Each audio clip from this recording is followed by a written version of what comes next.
বাণিজ্য বিভিন্ন জায়গায় চাঁদাবাজির জন্য লিপ্ত হয়েছে। হাজার হাজার কোটি টাকার লেগে পড়ে তারা আজকে তাদের পরিবারকে পর্যন্ত হুমকির মুখে হয়েছে। আজকে তাদেরকে যদি আমরা সঠিক পদক্ষেপে আনতে না পারি তাহলে বাংলাদেশের মানুষ যে কোনো সময় ইস্যুর উপর হামলা করতে পারে ভাইরামার। তখন তাদের জীবন বিপন্ন হলে, তাদের পরিবার বিপন্ন হলে এক কি হল আপনাদের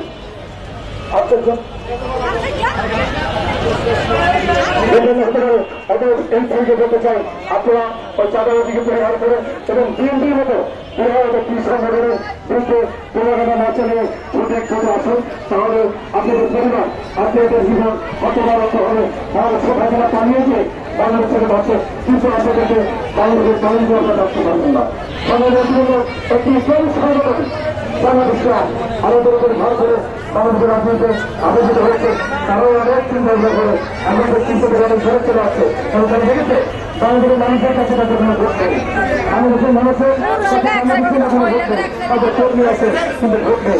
অতএব আমি আগামী দেশের মানুষকে আমরা আহ্বান জানাচ্ছি, আগামী জাতীয় সংসদ নির্বাচন তাদের জনগণের নেতৃত্বে সমস্ত জনগণের বক্তব্য থেকে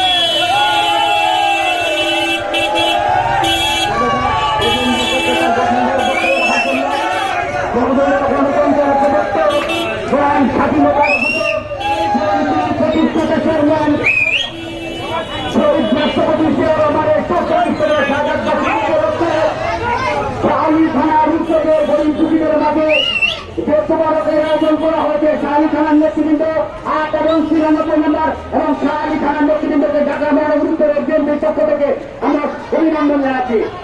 এখন আমি বক্তব্য নিয়ে আসার জন্য অনুরোধ করছি বাংলাদেশ জাতীয়তাবাদী দল ঢাকা মহানগর উত্তরের শাহী থানার বিপ্লবী আহ্বায়ক জনাব তাছাড়া আমরা